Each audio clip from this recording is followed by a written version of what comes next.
Have you ever wondered why the same emotional trigger keeps popping up at work and at home?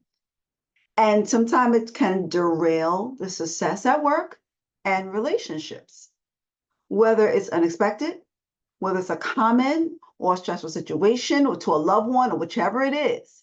In those moments, you may be caught off guard or anything like that, and it leaves you with some regret.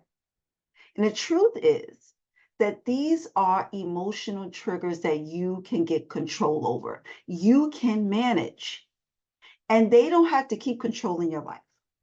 Well, I want to welcome you today to the podcast where we're going to be mastering our emotions with emotional intelligence and at work and stop having those triggers hurting our family.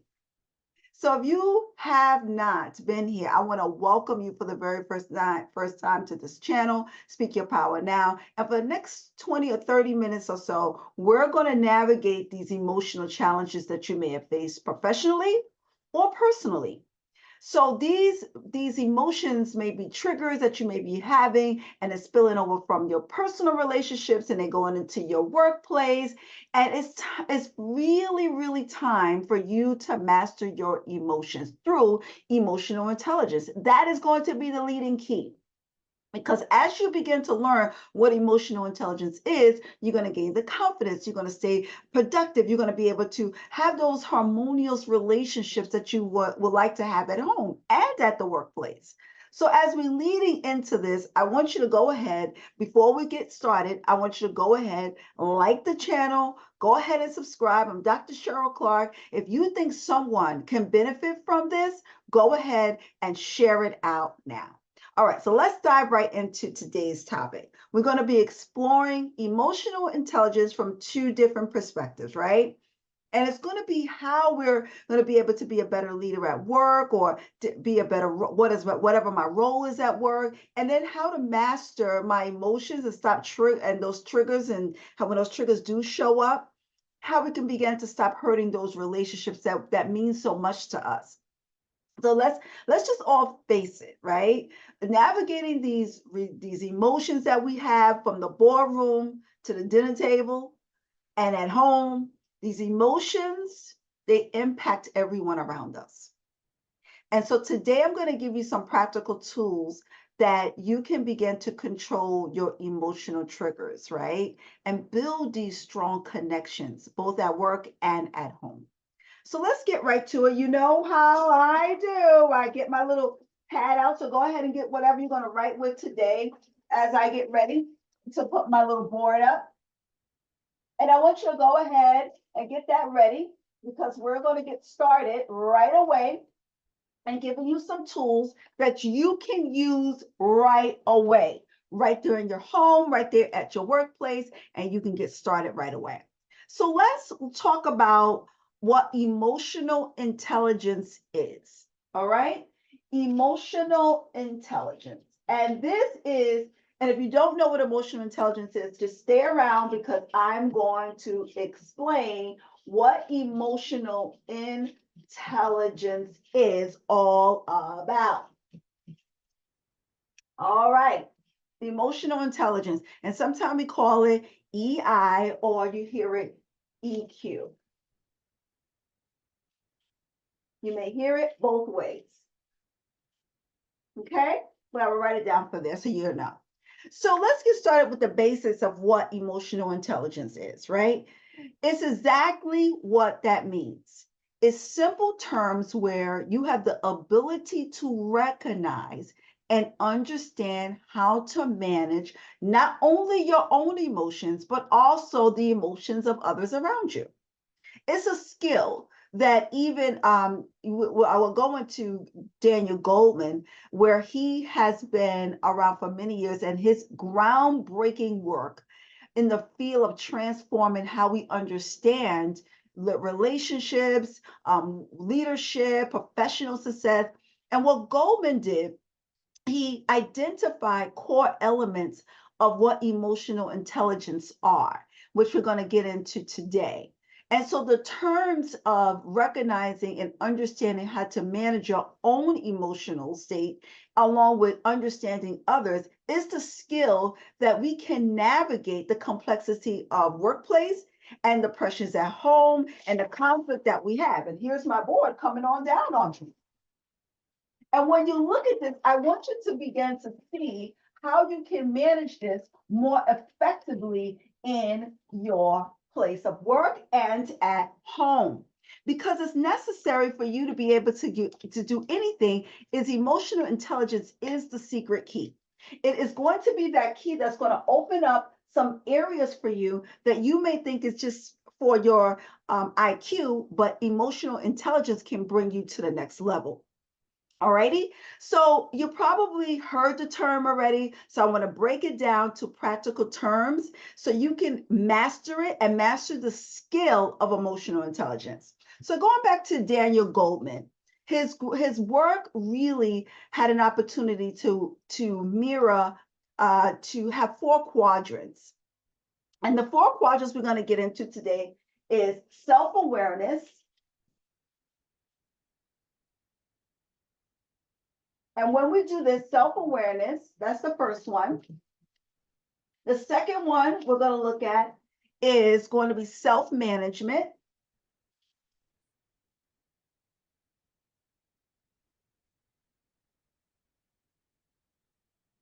The third one we're going to look at today is our social awareness.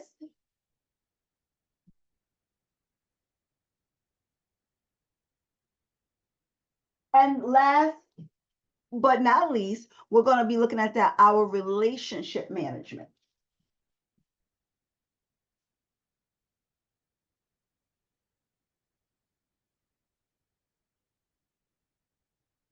All right.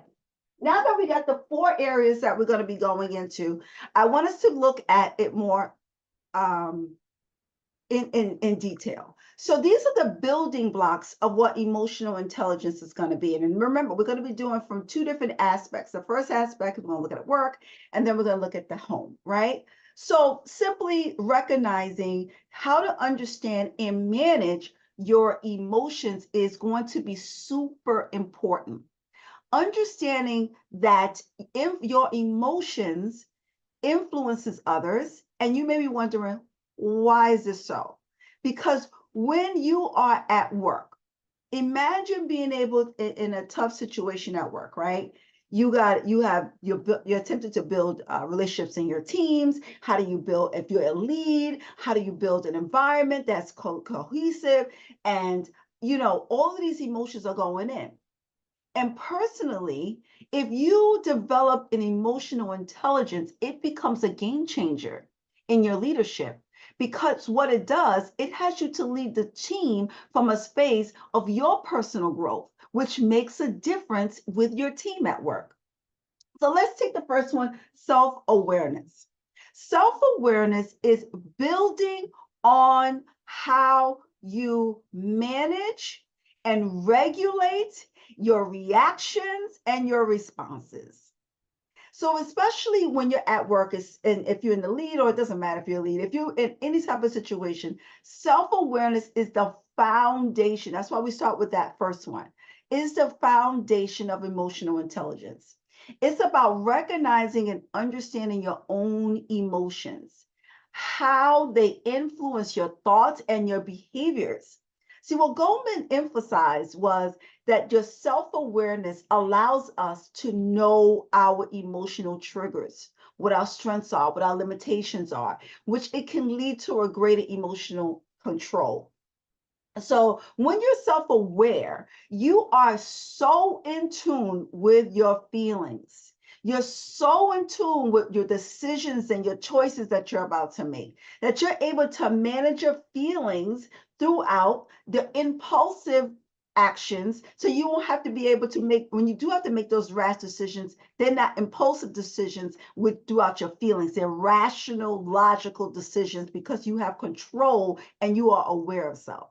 So being able to recognize your emotions is understanding how they affect you, how you're able to move through the anxiety or frustration, or maybe you're exhausted, or maybe someone asked you something, you don't know why you're feeling this way. So the first steps in doing anything in any situation is actually understanding you and yourself through self-awareness. So when there's a stormy situation, anger may come on. Think of how you can begin to pause in the moment and stand where you can acknowledge the fact that you may be frustrated, acknowledge the fact that you may be angry.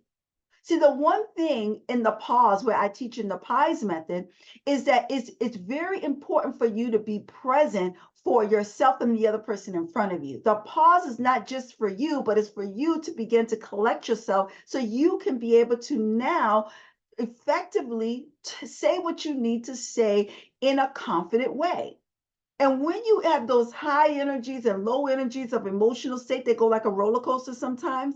These small moments gives you a space where now you can pause and get clarity and control. So in this state, this is where you want to get clarity, because if you don't get clarity, you're going to think with emotions, clarity and control.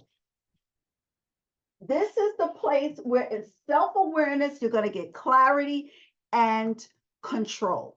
And when you have clarity and control, you're able to move more effectively. Now, the second one is something called self-management. Now, self-management, I will say this with self-management. Self-management, I want to say, it's you controlling and managing your verbal and non-verbal communication. So it's managing in here your verbal and non-verbal communication. This is super important because self-management with emotional intelligence, it starts with you being aware. That's what we said. But in stressful situations, when emotions are running high, tempers, you may be able to want to react, and your words maybe don't match. You may be in that situation where you didn't pause or anything like that. Your face is, you don't want to hurt someone, but you may hurt someone in the situation. So this is why verbal self-management is so important. And their skill, both verbally and non-verbally, comes into play a lot. And it's not just about what you say, but it's how you present yourself. So with leaders and at the job, or if you may be in a job situation or a work situation, in self-management, it's how do you remain calm in a situation? How do you remain positive and adaptable when you're facing some challenges, right? And this is where you can now look and see, how am I really in control over my emotions? Or am I really in control of my responses, or am I reacting? And to control your emotions, you're not telepathic. Let me just say that we're not telepathic, but you need to pay attention to your verbal and nonverbal cues with such your body language and your tones and facial expressions of other people too, because you can gain a lot of insight. And when you're dealing with your nonverbal communication, it's your body language, it's your facial expressions, it's your tone. It leaves us a big impression. So think about it. If you fold your arms, you're speaking, that's nonverbal. You raise your eyebrow, you do this. That's giving signals of frustration. Or and when you look at these nonverbal cues, it's really important for you to get in control of it. I mean, I'm gonna be very honest. Um, everyone says, Cheryl, you wear your emotions, your face tells it all. And I had to learn how to fix my face expressions, because when you're in public, your facial expressions usually, it said, is written all over your face. And the perfect example is how self-awareness plays that out. And if you don't recognize these emotions, if you do not recognize that you, Cheryl, being aware that, oh, you is written all over your face, you can come across with saying something very negative without you saying a word. So having an open body language, making eye contact, have a steady tone when you're about to say something. Are your shoulders tense when you're angry or a stressful situation? Become aware of these little physical signs that you have to, these small adjustments that you need to make, because sometimes our emotions, before we even are speaking, they're speaking for us. So sometimes we are unaware that we are even speaking through our emotions. So your nonverbal cues are important for us to begin to manage ourselves. And let's talk about the verbal cues, your verbal communication. When you are speaking, when you say something, your words can either help or they can hurt a situation. So, by understanding that you have a chance to reframe by the pause that you may do and reframe your reactionary response and be able to lead a most healthier response in your conversation. Even when there is tense moments, your verbal self-management doesn't mean that you have to suppress your feelings or emotions, but it does mean that you need to express them in a way that is very much so effective, that it never causes harm on someone else. So in this, also sometimes when you have these cues of some things may happen and you may say the wrong thing, you may have done the wrong thing in that moment, bring a little humor also can really, laughter a little bit can really break up some of the tense intensity in the room, and it can begin to build back rapport. And life is very short, right? So we need to laugh a little more. Let's not take ourselves that much seriously and just be able to move in the moment. Sometimes with tough moments, you got to begin to see how I can bring this back. Even if you did do something, how can I can bring it back, because you still got to lead this team. Now, the next one is social awareness. It's just what it says. It's understanding your emotions, right? With the people around you. How do I respond to build relationships? So here in this area, in social events, now you're looking at the people around you. These are people around. And sometimes when our emotions get the best of us, we are not present. And you are so far gone that at times we may not recognize that we have a space where we have checked out. And being social aware is I'm taking note and understanding that it's not all about me. And I'm going to take note of my my surroundings. I'm going to also take note that I'm going to pause in the moment and be very intentional about my next step, because it's not just about you. Now, the fourth and the last one is the relationship management. This is where we begin to have the ability that's tapped into your social awareness, is the ability to manage your interactions, and in a more positive way and constructive ways. Because when we look at emotional intelligence, when we talked about it isn't about you, it's about how you are connecting with others. So this area is how you connect with others.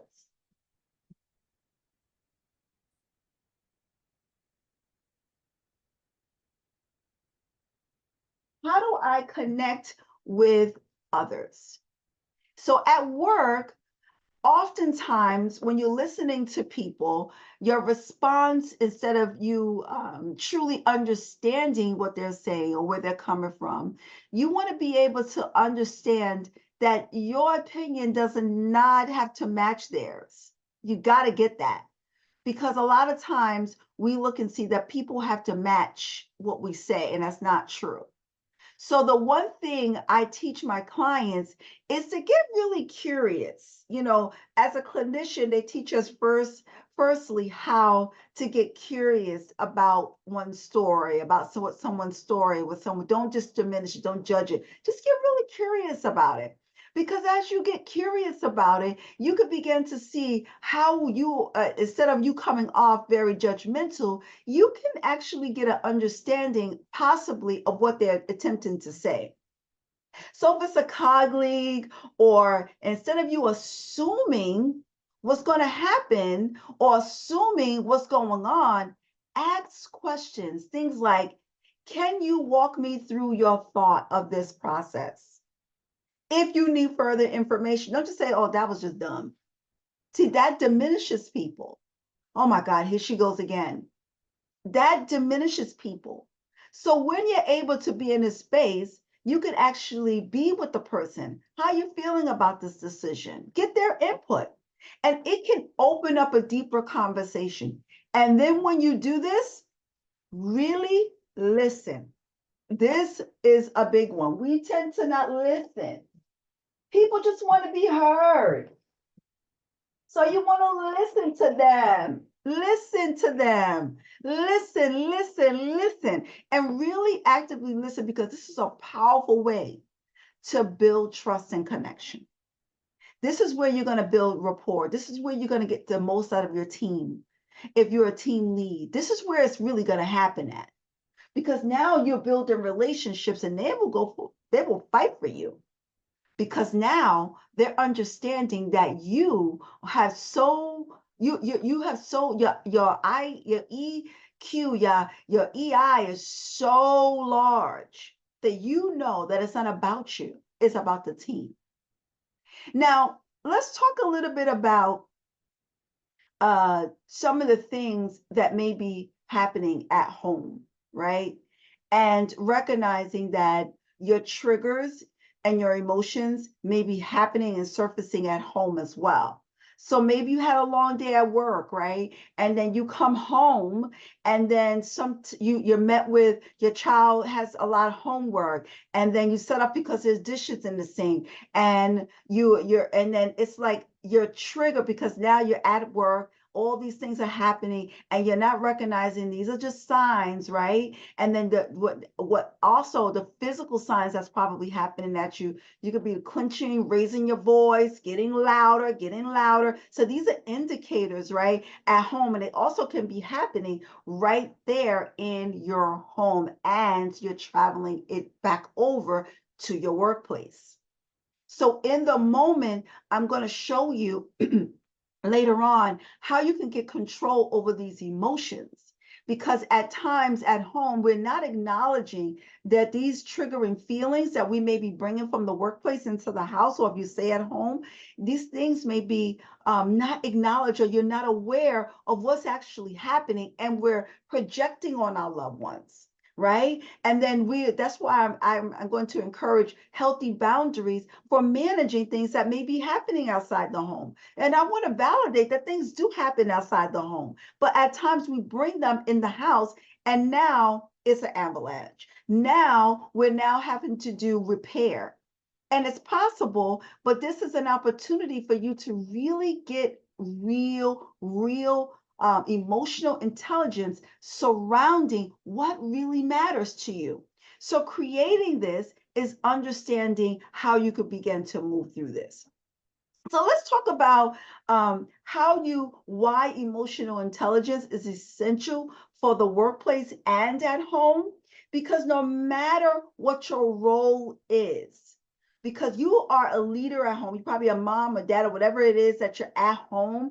You may be a lead at your work. Leaders that have a high emotional intelligence create more of a positive work environment. And it's said that 90% of employers that do have a high emotional intelligence, their communication flows more smoothly. Their teams feel heard and supported, and now they're able to move with this. So it's no longer have to have the skill of a high IQ, and then that works. but just having the skill of you being able to now being effectively understanding people. And you hear a lot about how the Gen Zs or the different generations or how they're feeling we're so far apart. And understanding there's tools that you can understand your young adult. You can be able to feel as though you will be able to motivate them and be able to really manage the conflict that may be arising at home and take that same skill of emotional intelligence as a leader, and you may not be leading at work, but you can be leading yourself because these right here is an indicator of how emotional intelligence you can begin for you to motivate your teams. It can begin for you to make better decisions, build trust in all of this. So when you're at work, noticing how can I build and encourage and inspire people around me in challenging times? You know, as we go through challenging times, how were you able to stay motivated? How were you able to inspire people? Or are you that person? Or are you that person that people go to for inspiration? And when making those decisions, do you have your emotions in check? When you're making decisions, whether at home or at work, are the decisions clear or are they influenced by stress and anxiety? So when you're building these things, as you're building high emotional intelligence, you have to be aware, self-awareness of self. And then as you begin to practice these skills, you will begin to see that you will build trust, not only at work with your fellow colleagues, but understand that you connect with your family members on a deeper level. Because now the impact that you're having, the understanding that I understand you, I may not get everything, but I'm willing to understand and support where I may not understand by asking those questions. So when you're engaging with people and you're committed, listen, this is another thing. You got to be committed to this process because we're known, this may be a new concept. So ultimately, and when you're moving in this, and why you should have a high EQ or EI is because when you are in charge of your emotions, it sets you apart from the ordinary just leaders just leading from their IQ. It just sets you apart. It gets you to own your own career. It gets you to own your own decisions when you're able to move with people. So as you go forward, I want to give you some strategies of how you can be more self-aware, how you can begin to have self-management, how you can social awareness and relationship management. And as you recognize your emotional state, that is the first thing you have to do. So when I'm going to give you an example. So when you walk into a meeting and you know that your stress level is way high. You just dealt with something at home. The first thing you got to do is come to this meeting, and in this moment, you know your stress level is through the roof. And this is a perfect moment to pause and recalibrate your energy. So this is where I talk about the pies method. It's an emotional check-in. You pause to identify, to explore, to solution. So when you pausing, you are now getting so present with where you are. Because sometimes when we are high energy, high stressed, we are not present. And so that's why pause, identify, the next pause is identify and inventory your body. Inventory what's physically happening with you. You have sweaty palms, maybe you need some water. You got to take care of self because you're getting ready to get into a meeting.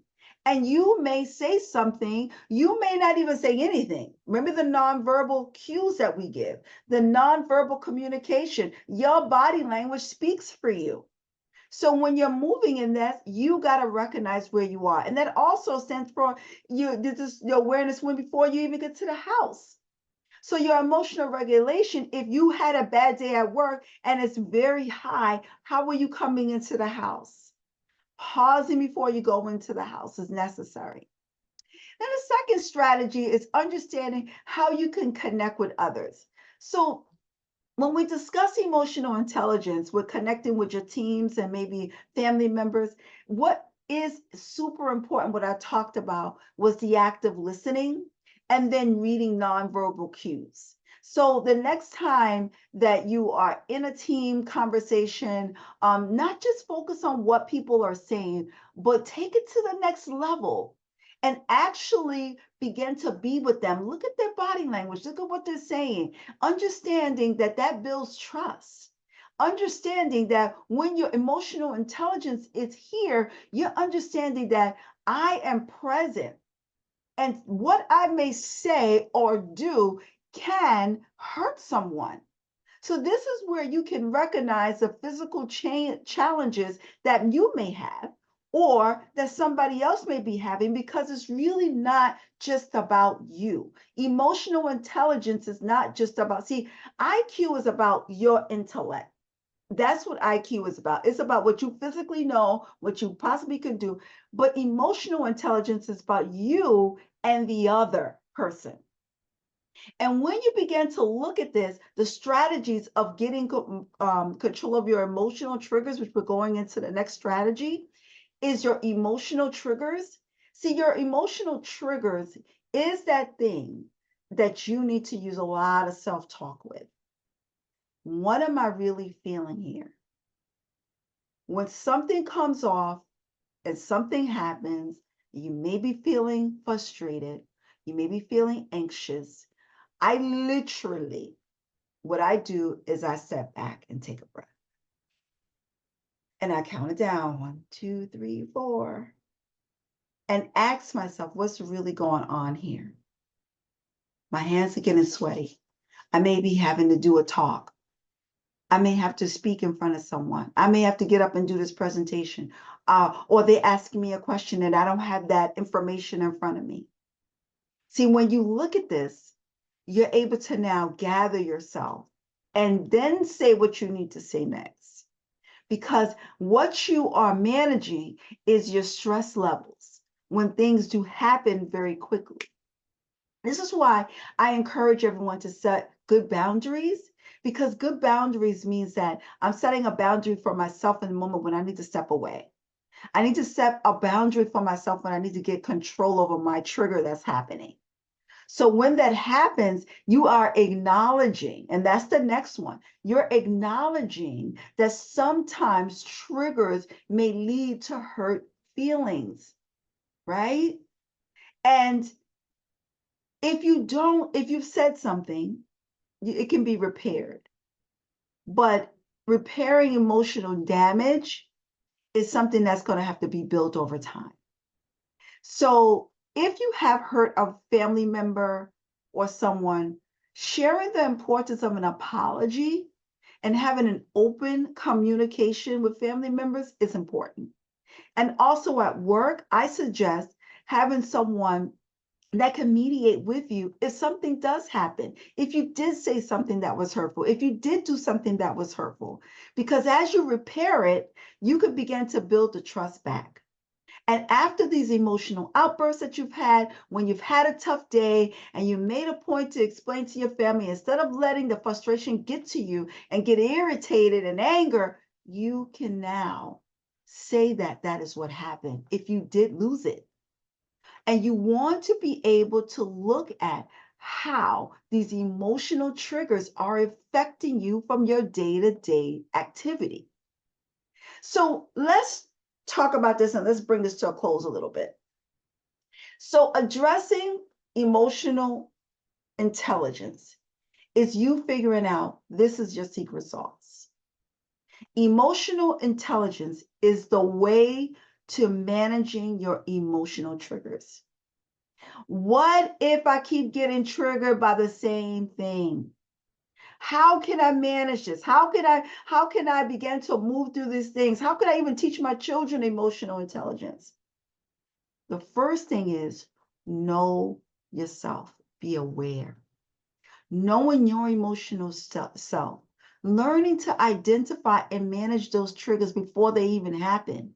And if they do happen, you got to create a space so you can begin to build that emotional intelligence that will begin to see how I can even manage me.